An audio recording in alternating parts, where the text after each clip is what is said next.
Mas só que quando a gente tá bem com Jesus, dá mais glória. Glória a Deus. Dá mais aleluia. Aleluia, glória a A Deus. gente tem que ficar feliz na presença do Senhor. A gente pode passar o que for aí de fora, mas quando a gente entra pra cá, a gente entra para adorar o Todo-Poderoso. Aleluia, glória a Deus. A gente entra para adorar o nosso Criador. Então aqui dentro não fica carne Glória a empurrada. Deus. Aleluia. Aqui não fica de cabeça baixa.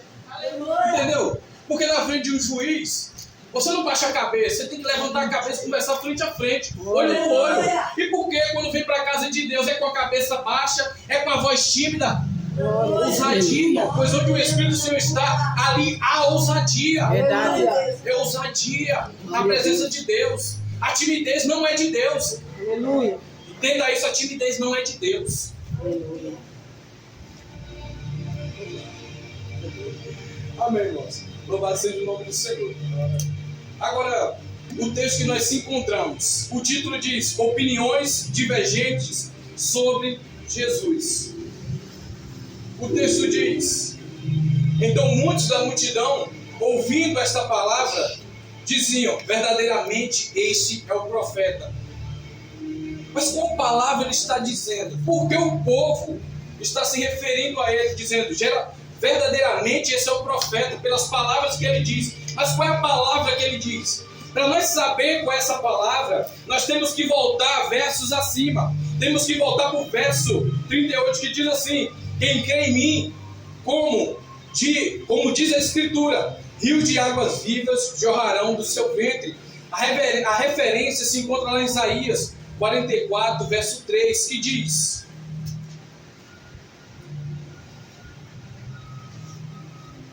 Glória a Deus. Isaías Aleluia. 44 diz assim: porque derramarei água sobre o sedento e rios sobre a terra seca. Derramarei o meu espírito sobre tua descendência e a minha bênção sobre os teus descendentes. Amém? Amém. Glória a Deus.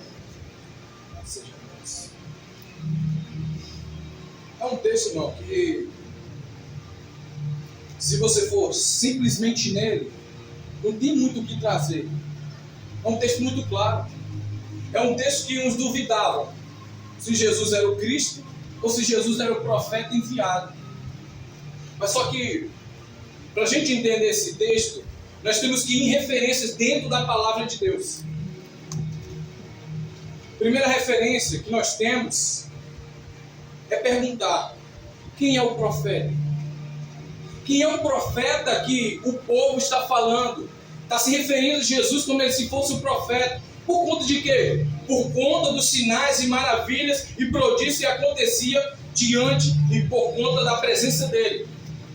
Para nós podermos entender quem é o profeta, nós podemos analisar as Escrituras. Primeiro em Deuteronômio, capítulo 18, verso 15 diz: o Senhor teu Deus te levantará um profeta do meio de ti, de teus irmãos, como eu, a ele ouvireis. Mais uma vez temos que ir lá em Deuteronômio para poder entender quem é esse profeta, porque em Malaquias vai nos dizer que antes de vir o Cristo, haveria de vir também um profeta, e esse profeta se chamava por nome de Elias. Agora você vai começar a entender o porquê da confusão daquele povo. Uns, quando viram Cristo praticando os sinais, as maravilhas, os milagres, uns diziam: ei, verdadeiramente esse daqui é o profeta. Eles estavam se referindo como se Jesus fosse o profeta Elias, que haveria de vir antes mesmo do Messias. E outros já diziam: não, eu acho que esse daqui é o Cristo, porque olha a palavra que ele lançou: porque todo aquele que crê em mim, dele fluirão águas que jorrarão para a vida eterna. Dizendo para você: esse é o Espírito Santo. Eles entendiam até pouco tempo. Só que outros diziam assim: mas será que o Cristo pode vir da Galileia? Não diz as Escrituras que o próprio Cristo, ele viria da descendência de Davi, nasceria da linhagem de Davi, nasceria em Belém, na cidadezinha que Davi nasceu? E assim, dentro do texto, vai me dizer que o povo se estava dividido. O povo se dividiu em argumentos, se dividiu em opiniões. Uns achavam que ele era o profeta, outros achavam que ele era o Cristo, e outros negavam que ele era o Cristo. Porque como é que o Cristo Ele poderia vir da Galileia, sendo que as Escrituras dizem que ele deveria vir de Belém. Mas olha, quando eu olho para esse texto, não diferente dos nossos dias, eu vejo como nesse tempo as pessoas também tinham seus pontos de ignorância. Eles não sabiam de onde Cristo tinha nascido. Para eles entendiam que Cristo era galileu e tinha nascido na Galileia. Mas só que eles não puderam saber e não sabiam que Cristo nasceu em Belém da Judéia. Cristo foi aquele que nasceu da Virgem. Mas só que por consequência do rei Herodes, que perseguiu a Cristo, ele teve que se mudar. Primeiro ele foi para o Egito, depois ele voltou e começou a habitar em Nazaré. De Nazaré, Jesus, quando começou seu ministério, ele se bandeou lá para os lados de Cafarnaum, na Galileia, a Galileia das nações, uma região onde que o povo era pobre, a maioria das pessoas que tinham rendas era porque era da pesca. Então, não só por conta da questão de nascimento, eles criticaram a Jesus e acharam que Cristo não era o Messias, mas porque também Cristo estava vindo de um local que os povos eram tudo discriminados. Já dá para entender, Galileia das nações. Um povo que estava sentado à sombra da morte, mas eis que a luz raiou. Essa luz foi Cristo Jesus. Um povo que não tinha futuro, um povo que não tinha vida, um povo que estava nas trevas, mas eis que o Salvador chegou. Maravilhoso é entender, irmãos, que as pessoas nos olham pela nossa aparência. Elas não querem saber de onde nós nasceu, quem é a nossa família. Eles não se importam com o que a gente está fazendo agora. Eles querem se importar com o nosso passado, de onde nós veio, quem nós foi. Eles não estão se importando com quem nós se transformou agora. Eles só querem apontar para nós, para a nossa aparência, quer apontar para o nosso passado, nem conhecem bem a nossa vida, não conhecem o nosso íntimo com Deus, mas mesmo assim nos julga, dizer que nós não somos aqueles que dizemos ser que somos. É o que mais acontece no nosso meio, não só dentro da nossa casa, na nossa parentela, é no trabalho, é em todo lugar que você imaginar. As pessoas, elas não olham pelo seu caráter, mas elas olham pela tua aparência. Se você está bem vestido, você é uma pessoa de bem, mas se você não está bem vestido, você é uma pessoa de mal. Somos julgados pela nossa aparência. Portanto, diante dessa passagem, diante dessa mensagem, dessas frases, eu posso dizer assim: o que você veste identifica diante dos ímpios. A forma que você conduz a sua vida te identifica se você é ou não é cristão. A sua conduta, a sua vida, a sua ida, para onde você vai, onde não vai, também identifica quem você é. A sua fala te denuncia se você é galileu ou se você não é.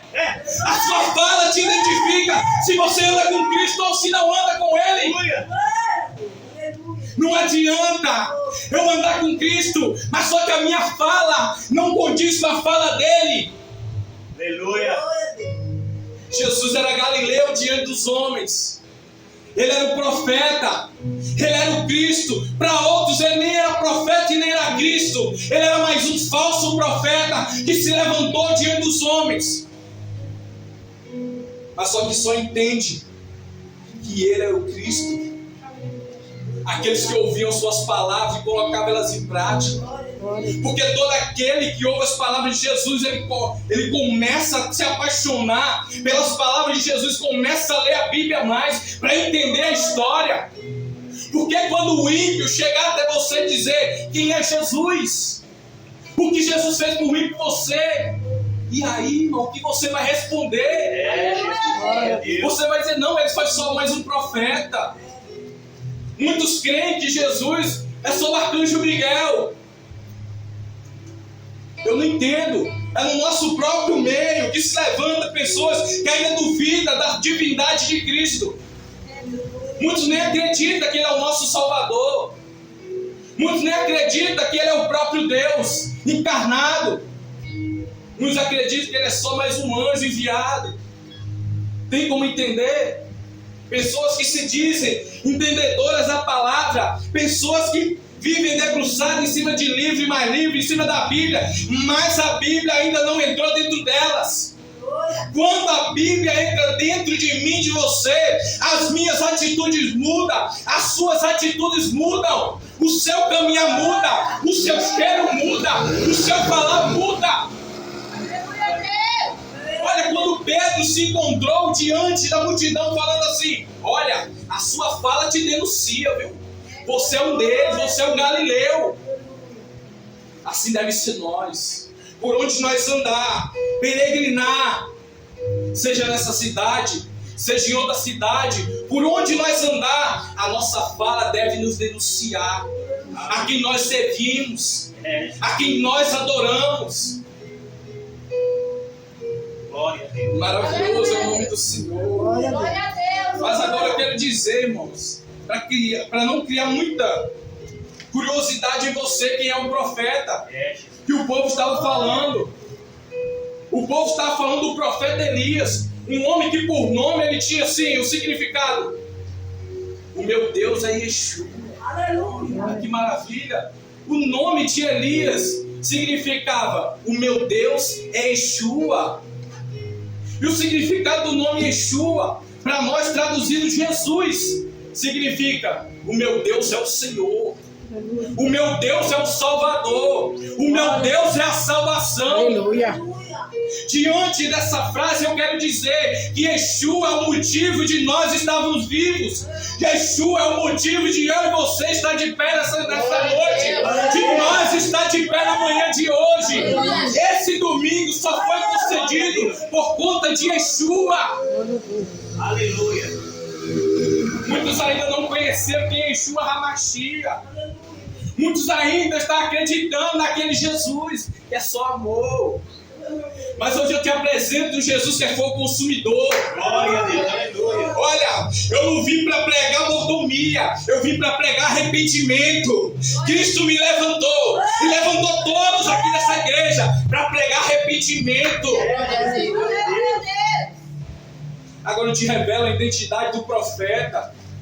O mesmo profeta Elias, diante da palavra, é o João o Batista, aquele que foi levantado por Deus para endireitar o caminho para o povo.